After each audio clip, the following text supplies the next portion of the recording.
হৃদয়ের গভীর থেকে জানে আন্তরিক শুভেচ্ছা ও সালাম। আসসালামু আলাইকুম ওয়া রাহমাতুল্লাহি ওয়া বারাকাতুহু।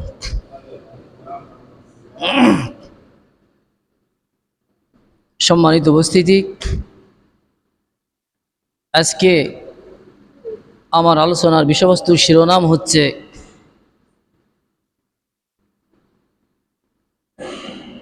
আত্মহত্যা না করা এবং সংক্ষেপে মাদক মদ এ প্রসঙ্গে আলোচনা করার চেষ্টা করব ইনশাল্লাহ। তবে মূল বিষয়টা হচ্ছে আত্মহত্যা না করা। এ বিষয়ে হালকাভাবে কিছু আলোচনা হয় মাদক, এবং আগামী জুমায় এ মাদকের পরিপূর্ণ বিষয় নিয়ে আলোচনা করার চেষ্টা করব ইনশাল্লাহ। সম্মানিত উপস্থিতি, আল্লাহ রাব্বুল আলামিন পবিত্র কোরআনের সূরা বাকারার 159 নম্বর আয়াত, এই আয়াতে আল্লাহ রাব্বুল আলামিন স্পষ্টভাবে বর্ণনা করেছেন, বিসমিল্লাহির রহমানির রহিম, ইন্নাল্লাযীনা ইয়াতলুনা কিতাবাল্লাহ ইন্নাল্লাযীনা ইয়াকতুমুনা মা আনজালনা মিনাল বাইয়িনাতি ওয়াল হুদা মিন বা'দি মা বায়্যানাহু লিন-নাসি ফিল কিতাব উলাইকা লা'আনহুমুল্লাহ ওয়া লা'আনহুমুল লাঈনুন। আল্লাহ বলেন, নিশ্চয়ই যারা গোপন করে আমি যেসব বিস্তারিত তথ্য এবং হেদায়েতের কথা নাজিল করেছি মানুষের জন্য কিতাবের মধ্যে বিস্তারিত বর্ণনা করার পরও সে সমস্ত লোকের প্রতি আল্লাহর অভিসম্পাত এবং অন্যান্য অভিসম্পাদকারীগণের। এই আয়াত থেকে আমাদের সুন্দরভাবে আমাদেরকে শিক্ষা নিতে হবে। আল্লাহ বললেন যে ইন্নাল্লাযীনা ইয়াকতুমুনা মা আনজালনা, যে নিশ্চয়ই যারা গোপন করে আমি যেসব বিস্তারিত তথ্য এবং হেদায়েতের কথা নাজিল করেছি মানুষের জন্য কিতাবের মধ্যে বিস্তারিত বর্ণনা করার পরও সেই সমস্ত লোকের প্রতি আল্লাহর অভিসম্পাত এবং অন্যান্য অভিসম্পাদকারী গণের উপরও। তার এই আয়াতের যে শিক্ষা, যে নিশ্চয়ই যারা গোপন করে আমি যেসব বিস্তারিত তথ্য এবং হেদায়েতের কথা, কিসের তথ্য মানে ইসলামী শরিয়ার সকল দিক নির্দেশনা, তত্ত্ব এবং হেদায়েতের কথা, মানুষকে হেদায়েতের কথা আমি নাজিল করেছি কিভাবে? মানুষের জন্য কিতাবের মধ্যে বিস্তারিত বর্ণনা করার পরও তাও সে সমস্ত লোকের প্রতি আল্লাহর অভিসম্পাত এবং অন্যান্য অভিসম্পাদকারীগণেরও। যদি আমরা গোপন করি, এখন যে আলোচনা যে আমাদেরকে সুন্দরভাবে বলেছেন আল্লাহ রাব্বুল আলামিন, আমি যেসব বিস্তারিত তত্ত্ব এবং হেদায়েতের কথা, এখন তত্ত্ব এবং হেদায়েতের কথা এই বিষয়গুলো যদি আমরা আলোচনা করি তাহলে আমাদের অন্যান্য আয়াতের শরণাপন্ন হতে হবে। উদাহরণ হিসাবে আল্লাহ রাব্বুল আলামিন পবিত্র কোরআনের সূরা নিসার 29 এবং 30 নম্বর আয়াত, এই আয়াতে পাকে স্পষ্ট বর্ণনা করেছেন, ইয়া আইয়ুহাল্লাযীনা আমানু লা তাকুলু আমওয়ালাকুম বাইনাকুম বিল বাতিল ইল্লা আন তাকুনা তিজারাতান আন তারাদি মিনকুম ওয়া লা তাকতুলু আনফুসাকুম ইন্নাল্লাহা কানা বিকুম রহিমা ওয়া মান ইয়াফআল যালিকা উদওয়ানা ওয়া যুলমা ফাসাবা নুসলি নারা ওয়া কানা যালিকা আলাল্লাহি ইয়াসীরা। তো এই আয়াতের যে শিক্ষা, আল্লাহ বললেন, ইয়া আইয়ুহাল্লাযীনা আমানু লা তাকুলু আমওয়ালাকুম বাইনাকুম বিল বাতিল, হে ঈমানদারগণ বা হে বিশ্বাসীগণ, তোমরা একে অপরের সম্পদ অন্যায়ভাবে গ্রাস করো না বা ভক্ষণ করো না। স্পষ্ট আয়াত। যদি অস্পষ্ট আয়াত হয় তাহলে হাদিসের স্বর্ণপন্ন তাফসীর দেখতে হবে। যেখানে এখানে স্পষ্ট আয়াত, এখানে স্পষ্টভাবে আল্লাহ বললেন যে হে ঈমানদারগণ বা হে বিশ্বাসীগণ, তোমরা একে অপরের সম্পদ অন্যায়ভাবে গ্রাস করো না বা ভক্ষণ করো না। তাহলে এটা কি দিয়েছেন? পূর্বের আয়াতটি যে আমি তিলাওয়াত করলাম সেখানে কি বলা হয়েছে? হেদায়েত এবং বিস্তারিত তত্ত্বে হেদায়েত। তাহলে এই আয়াতটা কি আমাদের জন্য? এই আয়াতটা কি আমাদের জন্য? কি আমাদের জন্য হেদায়েত? এই আয়াতটা কি আমাদের জন্য? সম্মানিত উপস্থিতি, এই আয়াতটি আমাদের জন্য কি? কথা বলছেন আপনারা? এই আয়াতটি আমাদের জন্য কি? হেদায়েত। আমাদের জন্য কি? হেদায়েত। কেন হেদায়েত? এখানে আল্লাহ আপনাকে উপদেশ দিয়েছে, ইসলামী শরীয়তের বিধান এখানে আরোপ করা হয়েছে। কি আরোপ করা হয়েছে? হে ইমানদারগণ, হে বিশ্বাসীগণ, তোমরা একে অপরের সম্পদ অন্যায়ভাবে গ্রাস করো না বা ভক্ষণ করো না। আল্লাহ স্পষ্ট বললেন। এরপরে বললেন ইল্লা আন তাকুনা তিজারাতান আন তারাদি মিনকুম, যে তোমরা যদি পরস্পর ব্যবসার খাতিরে এগুলো করি তাহলে আমাদের কি নাই? গুনাহ নাই। এখন আমি সংক্ষেপে আরেকটি বিষয় বলি যে ইল্লাং তাকুনা তিজারাতান আন তারাদি মিনকুম, আমি সংক্ষেপে বিস্তারিত ব্যাখ্যা সংক্ষেপে তারাদি মিনকুম, এই মিনকুম কিভাবে বোঝালো? যদি আমরা আরবি ব্যাকরণে শরণাপন্ন হই তাহলে যদি আমরা বুঝি তাহলে বুঝবো কি? বুঝবো যে কা কি মানে তোমাকে, হি হা মানে তাকে, তাহলে নি মানে আমাকে, না মানে আমাদেরকে, কুম কুন না তোমাদেরকে, হুম হুন না তাদেরকে। তাহলে এখানে আল্লাহ বললেন কুম মানে তোমাদেরকে। আমি সংক্ষেপে, বেশি বিস্তারিত না। আবার যদি আরবি ব্যাকরণ যদি জানেন তাহলে অর্থ করাটা সহজ হবে, নিখুঁতভাবে এখানে ভুল হবে না। কীরকম ভাবে? উদাহরণ হিসাবে আমি আপনাদেরকে বুঝার জন্য সংক্ষেপে বলছি যে এই যে গতকালকে আমাদের ঈদ আমরা যাপন করলাম, তো ঈদে এক বছরের অনেক বন্ধু আছে, সে 5 জন বন্ধু ভ্রমণে গেছে। 5 জন বন্ধু, একজন বন্ধু আসে বলছে যে আমি তাদেরকে চিনি, ঠিক আছে আমার বন্ধু, কিন্তু তারা যে আমার সাথে যে ব্যবহার করেছে আজকে আমি তাদেরকে চিনেছি, তো আজকে আমি তাদেরকে চিনেছি। এই বিষয়টা যদি আরবিতে নিয়ে আসেন, বিষয়টা যদি আরবিতে বলেন তাহলে কি হবে? আমি আজ তাদেরকে চিনেছি, তার আনা মানে আমি, কিন্তু সে আনা কি ব্যবহার হবে এখানে? সেখানে ব্যবহার হবে না। তাহলে কি বলবো? তাহলে আমাদেরকে বুঝতে হবে যে চিনার আরবি, সংক্ষেপে চিনার আরবিটা কি? আল মারিফাতু মানে চিনা, আল মারিফাতু মানে চিনা। তাহলে এই আল মারিফাতু হলো মূল শব্দ, মূল মাজদার। এর যদি মানে মূল মাজদার যদি দেখেন তাহলে হবে আরফা। তা আরফা, আরফাত, সে চিনেছে চিনল। আরফ তা আরফতি, তুমি চিনেছে চিনল। আরফ তু, আমি চিনেছে চিনলাম। তা আরফ তু, আমি চিনেছি। আরফ তু মানে কি পেলাম? তাহলে এখানে আনা ব্যবহার হলো না। আরফ তু মানে আমি চিনেছি, আরফ তু মানে আমি চিনেছি।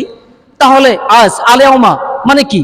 অর্থাৎ বাদা মানে পরে, কবলা মানে পূর্বে, আর আলেওমা মানে আজ, আল আনা মানে এখন, সাবহান মানে সকালে, মাসান মানে বিকালে। তাহলে এখানে যে পেলাম যে আলেওমা, তা আরফ তু আর আলেওমা, তাহলে কি? যে তাদেরকে চিনেছে, তাদের কি? হুম হুন না, তাদেরকে মানে তারা হুম।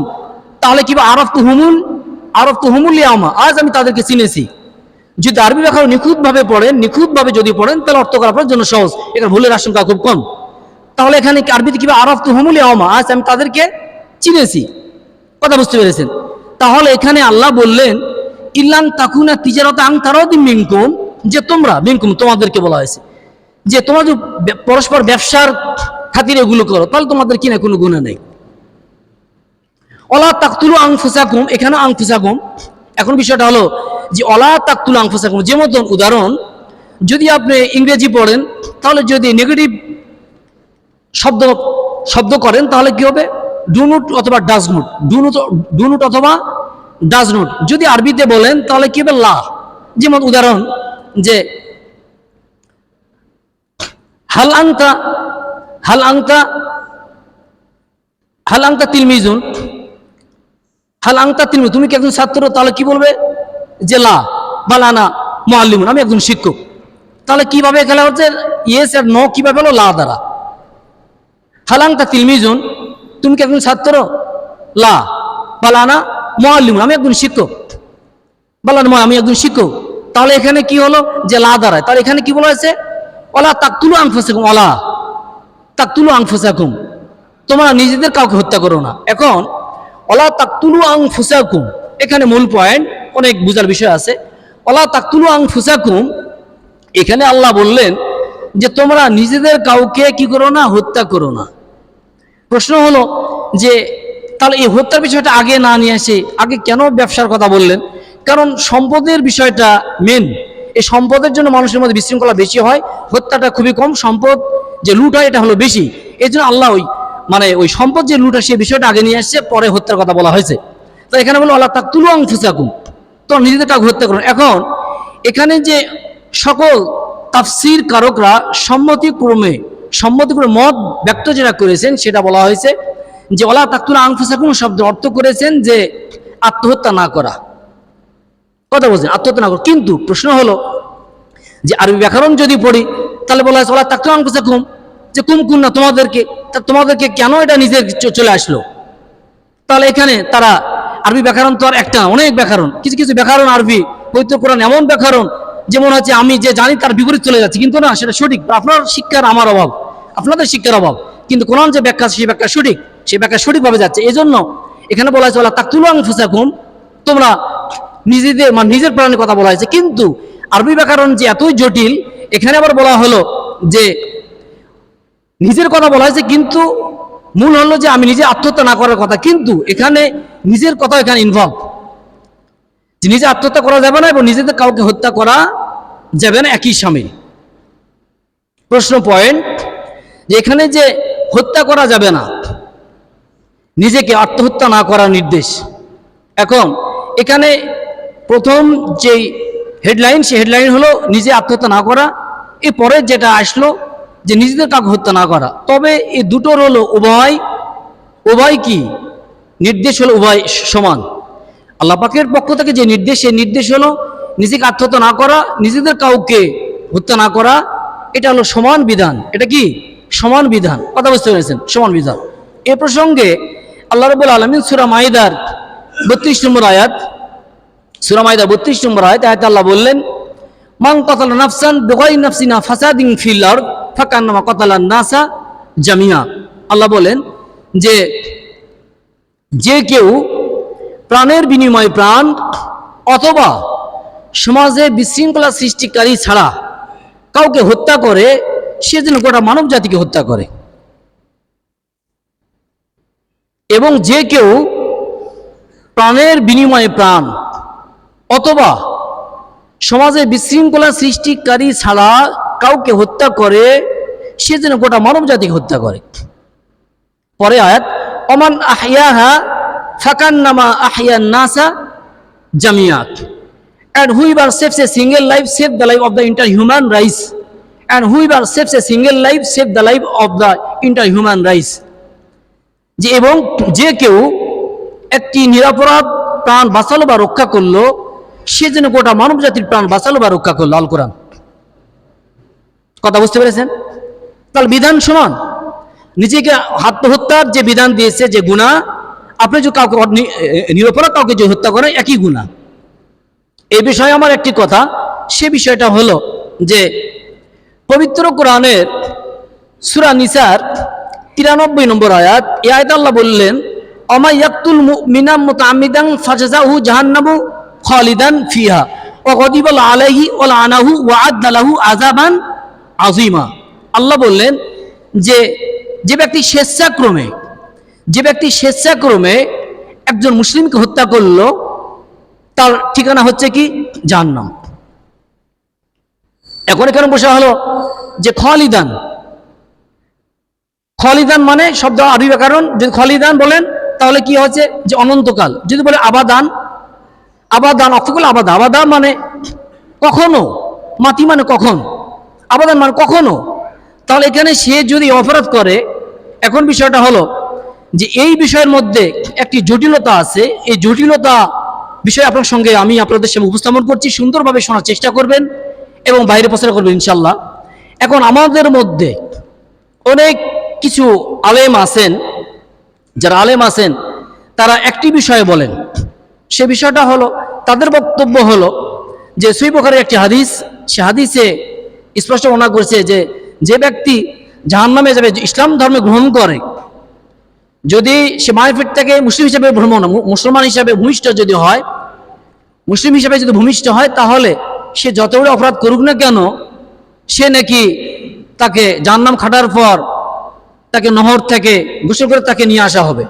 কিন্তু এখানে আমরা আলোচনা করি ফজিলতের আলোচনা করতে করতে যদি মানুষকে এত সরল পথে দিই, কিন্তু এই সরল পথে দেওয়ার তো নির্দেশ নেই। উদাহরণ হিসেবে আমি সংক্ষেপে ব্যাখ্যা করে না, সাহাবা হজরত সাহাবার শরীফ মনে হচ্ছে না, আমি তাও বলি ঘটনাটা, সম্ভবত হজরত আবু যর গিফারি রাদিয়াল্লাহু আনহুকে ইয়ামিনের সফরে যখন পাঠালেন, তখন তিনি ওখান থেকে এসে বললেন আল্লাহ রাসূল যে ইয়া রাসূলুল্লাহ, আমার সঠিক মনে হচ্ছে না, তবে সেখানে বলা হলো যে মদ হারাম, মদের কথা বলা হয়েছে হারাম। তো ইয়া রাসূলুল্লাহ, ওই এলাকায় মদ হয় কিসে দিয়ে? খেজুর দিয়ে। এরপর কি দিয়ে? কি দিয়ে হয়? কিসমিস দিয়ে, কিসমিস দিয়ে, মধু দিয়ে মদ হয়। তাহলে সে বলছে না, সেটা হারাম। তাহলে তিনি আল্লাহ রাসূল বলতে পারতেন যে না, তাহলে এটা ভালো জিনিস দিতে করে, তাহলে সে খাক, কিন্তু সেটা তো বলেননি। এখন বিষয়টা হলো, এখন আপনি বলছেন যে মুসলিম ঘরে জন্ম করে যতই গুনাহ করুক জাহান্নামে, এই চিন্তা আপনার মধ্যে থাকবে। আমি মূল আলোচনা নিয়ে আসতেছি, এই চিন্তা কেমন করবে? উদাহরণ হিসেবে পবিত্র কোরআনের সূরা আল ইমরানের 24 নম্বর আয়াত, এখানে বলা হয়েছে যালিকা বিআন্নাহুম ক্বালু লান তামাসসানান নার ইল্লা আইয়ামাম মা'দুদা। অর্থাৎ এই আয়াতটি অবতীর্ণ করেছেন সেই সময় যখন খ্রিস্ট ধর্মের লোকেরা বলতে লাগলো যে আমরা জাহান্নামে যাব না, যদি বা জাহান্নামে যাই তাহলে কিছু দিনের জন্য। তাহলে তাদের যে আকীদা, সে আকীদা হলো তাদের আকীদা হলো তাদের আকীদা যে জাহান্নামে যাব না, যদি বা যায় কয়েকদিনের জন্য। তার আকীদাটা খ্রিস্ট ধর্মের। এ প্রসঙ্গে আয়াতটা আমাদেরকে শিক্ষা দিয়েছেন আল্লাহ, যালিকা বিআন্নাহুম ক্বালু লান তামাসসানান নার ইল্লা আইয়ামাম মা'দুদাত, যে আমরা জাহান্নামে যাব না, যদি বা যায় কয়েকদিনের জন্য। অর্থাৎ আপনি মুসলিম ধর্ম গ্রহণ করেছেন, যা ইচ্ছা অন্যায় করে চলে যাবেন, আর আপনার জান্নাতে যাবেন, এই বিষয়টা পরে, এই বিষয়টা নিয়ে আসতেছি কথা। এখন প্রসঙ্গ আরেকটি, সেটা হলো যে আপনারা জানেন যে কবরস্থানে গরু বাঁধা হয়। আপনারা জানেন কবরস্থানে গরু বাঁধা হয়। গরু এমন ছুটাছুটি করে, গরুর রশি বা গরুর যে খুঁটা মারা হয়, এটা মানে উপড়ে ফেলবে। কেন করা হয়? যে কবরে যে শাস্তিটা দেওয়া হয়, যে শাস্তিটা অনুভব তারা করে, পৃথিবীর কোনো মানুষ, জীবজন্তু, মানুষ ছাড়া সকল জীবজন্তু তারা বুঝতে পারে। যে মানুষ বুঝতে পারতো যে এরকম শাস্তি পৃথিবীতে কেউ অন্যায় করতো, ভাই বলেন আপনারা, কেউ কি অন্যায় করতো? অন্যায় করবে কেউ? তাহলে আপনি মুসলিম হিসেবে কি করে বলেন? আপনি যে অন্যায় করে আপনি একদিন জানায় আপনি জান্নাতে যাবেন, মানে কিছু হাদিস দেন। তাহলে আমি আরো হাদিস আমার কাছে আছে, আমি বলবো এখন ইনশাল্লাহ। তাহলে বিষয়টা কেন ব্যাখ্যাকার বুঝতে হবে। ইসলামকে পূর্বের একটা আয়াত আমি তেলাওয়াত করেছি, ইন্নাল্লাযীনা ইয়াকতুমুনা মা আনজালনা মিনাল বাইয়িনাতি ওয়াল হুদা মিন বা'দি মা বায়্যানাহু লিন-নাস ফিল কিতাব উলাইকা লা'আনহুমুল্লাহ ওয়া লা'আনহুমুল লাঈনুন। নিশ্চয়ই যারা গোপন করে আমি যেসব বিস্তারিত তথ্য এবং হেদায়েতের কথা নাজিল করেছি মানুষের জন্য কিতাবের মধ্যে বিস্তারিত বর্ণনা করা পরও সে সমস্ত লোকের প্রতি আল্লাহর অভিসম্পাত এবং অন্যান্য অভিসম্পাদকারী গণেরও। তাহলে এখানে ইসলামকে সঠিকভাবে মানুষের সামনে উপস্থাপন করতে হবে। ইসলামকে সঠিকভাবে মানুষের সামনে কি করতে হবে? উপস্থাপন করতে হবে, সঠিকভাবে উপস্থাপন করতে হবে। এখন বিষয়টা হলো যে তাহলে আমরা যেটা বলছি যে মুসলিম ঘরে জন্ম নিয়েছি, কোনোদিন না কোনোদিন জান্নাতে যাব, এই আশা মুসলিমদের আকীদা হতে পারে না, মুসলিমদের আকীদা হতে পারে না, কিন্তু আকীদা হতে পারে না। তবে এখন একটি বিষয়, সেটা হলো যে গরু যদি কবরস্থানে বাঁধা হয়, ছুটাছুটি করে চলে যায়, আপনি বলেন সেটা পরে বাস্তব। আপনার একটি হাত আগুনে ঢুকে দেন তো, জীবিত কোনো মানুষের ঢুকে দেন। একটা জীবিত মানুষ 5 মিনিট হাত রাখতে পারবে জ্বলন্ত আগুনে? পারবেন রাখতে? তো 5 মিনিট রাখতে পারবেন না। আপনি জাহান্নাম খাটার পর আপনি জান্নাতে এই স্বপ্ন দেখা যায়, এই স্বপ্নর ফজিলত আলোচনা করতে হবে, কে বলেছে? এই ফজিলত আলোচনা করা কে বলেছে? কিসের জন্য? মানুষ যেন আরো অন্যায় করে এই জন্য? মানুষ যেন আরো অন্যায় করে এই জন্য? এই জন্য তো আওয়াজ করা যাবে না। প্রশ্ন এখন চলে আসি, সহিহ বুখারীর একটি হাদিস, কানা বিরাজুলিন জুরাহু ফাকাতালা ফাকাল আল্লাহ বাদারানি আবদি বিনাফসি হারামতু আলাইহিল জান্নাহ। যে আল্লাহ রাসূল সাল্লাল্লাহু আলাইহি ওয়াসাল্লাম বললেন যে এক ব্যক্তি কি হয়েছিল? আহত হয়ে যাওয়ার পর সে ব্যক্তি কি করলো? নিজে আত্মহত্যা করলো। Say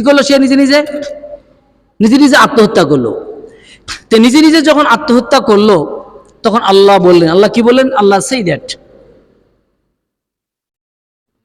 I forgot paradise for him. Allah বললেন আমি তার জন্য জান্নাত কি করে দিলাম? হারাম করে দিলাম। নাউযুবিল্লাহি মিন যালিক। হারামতু আলাইহিল জান্নাহ, সহিহ বুখারীর হাদিস। তার জন্য জান্নাত হারাম, কিন্তু আয়াতটা লক্ষ্য করবেন, সম্মানিত উপস্থিতিগণ লক্ষ্য করবেন, এই আয়াতটি বললেন ওয়ালা তাকতুলু আনফুসাকুম। এই আয়াতের মধ্যে বলা হয়েছে যে নিজের জন্য সকল তাফসীরের সম্মতিক্রমে একই মত, নিজে আত্মহত্যা না করা এবং নিরাপদ কাউকে হত্যা না করা।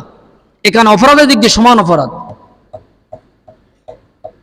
তাহলে যদি কাউকে হত্যা করেন, আপনি মুসলিম ধর্মে আপনি জন্মগ্রহণ করেছেন, আপনি জান্নাতে কোথায় আসবেন?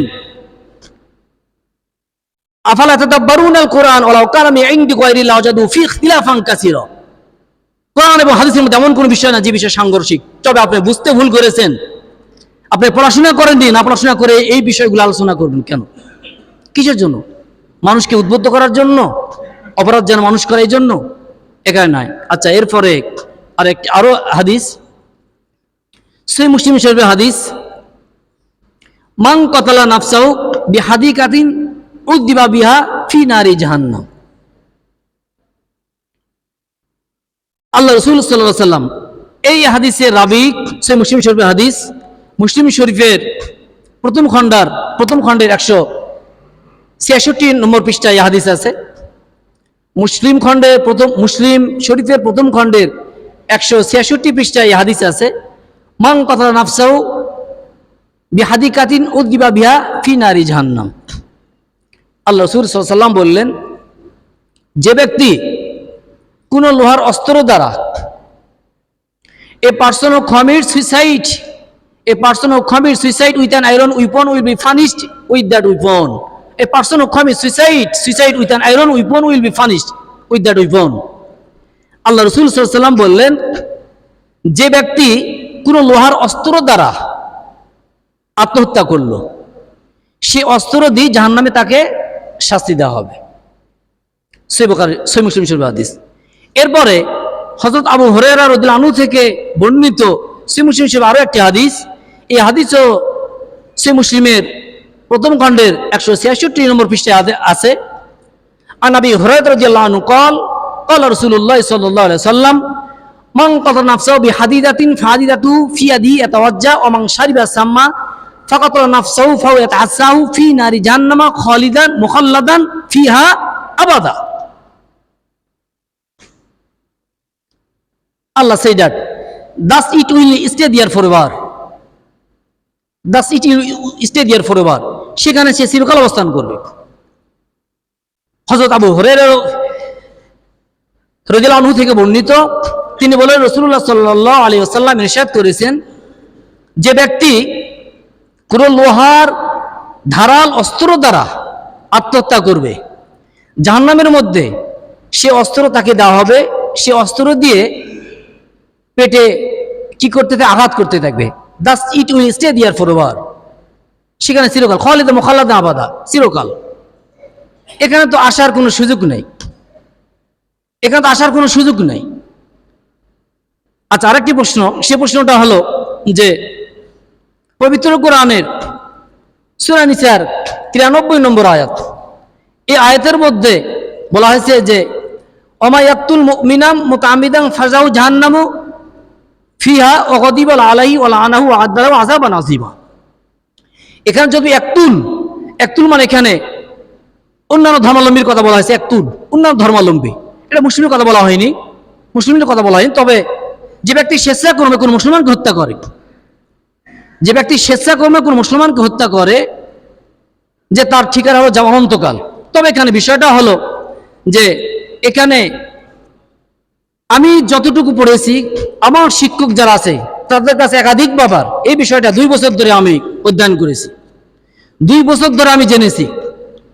মুহাদ্দিস মুফতি এক্সপার্ট যারা ইসলামী স্কলার, তাদের কাছ থেকে খুব ভালোভাবে নিখুঁতভাবে জেনেছি আমি, ইনশাআল্লাহ নিখুঁতভাবে জানাবার। সেখানে বলা হয়েছে যদি বা একতুল, এখানে অন্যান্য ধর্মাবলম্বীর কথা, খ্রিস্টান বা অন্যান্য ধর্মের লোকের কথা বলা হয়েছে, যে তারা যদি কোনো মুসলমানকে হত্যা করে তাকে তার ঠিক অনন্তকাল। তবে বলা হয়েছে যে মুসলমান, এখানে তো বলা হয়েছে ওই সমস্ত আলেম তারা বলে যেটা তো তাদের কথা বলা হয়েছে, কিন্তু এখানে তাফসীরকারদের বক্তব্য হলো যে না, এখানে উভয়। যদি কোনো মুসলিম নিরপরাধ কোনো মুসলমানকে হত্যা করে, তাহলে তাকে কি করতে, তার কাছে ক্ষমা নিতে হবে। একজন পিতাকে হত্যা করলেন, তার সন্তান আছে 2 বছর, 3 বছর, 4 বছর, তারা কিভাবে লালন পালন হবে? আপনি হত্যা করে বসে থেকে বিয়ে আঙ্গুল চুষবেন, আপনি জান্নাতে আসবেন, মগের বন্ধুক আসবেন, কি করে আসবেন? এখানে তাফসীর করা স্পষ্টভাবে উভয় তার পরিবারের কাছ থেকে ক্ষমা নিতে হবে, মুসলিম যদি হয় ক্ষমা নিতে হবে। তার এই পেঁয়াজটা এখানে দিলেন, এই আয়াতের মধ্যে পেঁয়াজ দিলেন, কিন্তু ওই আয়াতের মধ্যে পেঁয়াজ দেন ওয়ালা তাকতুলু আনফুসাকুম, এখানে বলা আছে নিজের মধ্যে এবং নিজেদের কাউকে হত্যা করা, উভয় মানে অপরাধ সমান, খালিদান মুখাল্লাদান ফি আবাদা। তখন কোথায় যাবেন? ওয়াজ করবেন, কিভাবে ওয়াজ করবেন? নিখুঁতভাবে ওয়াজ করতে হবে। আল্লাহ স্পষ্ট করে ধরবেন আল্লাহ কাল কিয়ামতের দিন, ইন্নাল্লাযীনা ইয়াকতুমুনা মা আনজালনা মিনাল বাইয়িনাতি ওয়াল হুদা মিন বা'দি মা বায়্যানাহু লিন-নাস ফিল কিতাব উলাইকা লা'আনহুমুল্লাহ ওয়া লা'আনহুমুল লাঈনুন। স্পষ্ট বলেছেন, নিশ্চয় যারা গোপন করে আমি যেসব বিস্তারিত তত্ত্ব এবং হেদায়েতের কথা নাজিল করেছি মানুষের জন্য কিতাবের মধ্যে বিস্তারিত বর্ণনা করার পরও তাদের উপর লানত এবং অন্যান্য অভিসম্পাদকারীগণের উপরও। এই জন্য আমাদেরকে ইসলাম নিখুঁতভাবে বুঝতে হবে। আমাদের কি করতে হবে? নিখুঁতভাবে বুঝতে হবে ইসলাম, নিখুঁত আমাদেরকে ইসলাম বুঝতে হবে। আমরা সম্মানিত উপস্থিতি, আমরা গতকালকে ঈদ কি করলাম? পার করলাম, অর্থাৎ ঈদ মুবারক। ঈদ মানে খুশি, মুবারক মানে কি? মুবারক মানে কি? মহান বা ভালো দিন, মহান একটি দিন, খুশির দিন, মহান দিন, ঈদ মুবারক, মহান দিন। তো এটা কি করেছি? আমরা বানিয়েছি। এটা অনেক আলেম ওলামারা বলছে বিদাত, সমস্যা। কিন্তু বিদাত বলবে কেন? সাবাস মাইন্ডা কিভাবে উদযাপন করেছেন? তাকাব্বালাল্লাহু মিন্না ওয়া মিনকুম, আল্লাহ আমাদের এবং আপনাদের যে নেক আমলগুলা কি করুন? কবুল করুন। কথা বুঝতে পেরেছেন তো? এই যে সাবাস মাইন্ডা বলেছেন, তো এটা আমাদেরকে তো বলতো, এটা আমরা শিখিনি। আগে তো আমরা বুঝতাম না, যে বলতাম যে আলহামদুলিল্লাহ, অনেকে বলতাম, আমরা এখন মাশাআল্লাহ বলি, আলহামদুলিল্লাহ, সুবহানাল্লাহ বলি। কিন্তু এখানে কি বলেছে? যে তাকাব্বাল, সাবাস মাইন্ডা ঈদ যাপন করতেন কি বলে? তাকাব্বালাল্লাহু মিন্না ওয়া মিনকুম, আল্লাহ আমাদের এবং আপনাদের নেক আমলগুলো কি করুন? কবুল করুন। তো নেক আমল তো অবশ্যই রমজান মাসে কি করেন? নেক আমল করেননি? নেক আমল করেননি রমজান মাসে নাকি ভুল? নেক আমল করছেন কি না? ঈদ মুবারক মানে কি? বলে ঈদ মুবারক মানে কি? লাভ কি?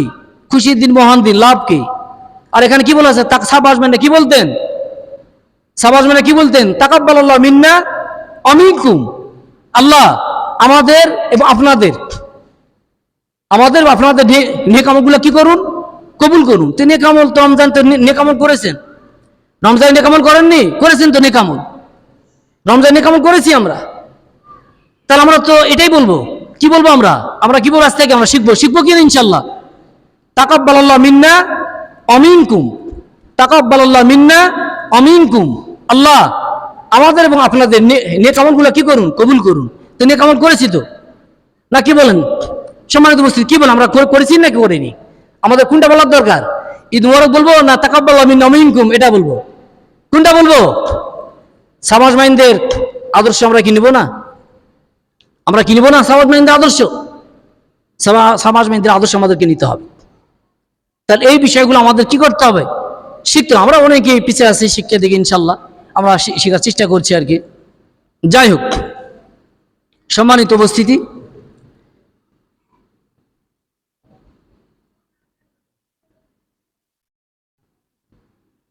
what year we hear from the Quran and Hadith are for is all, he gave the grace to act and obey. Allahumma amin.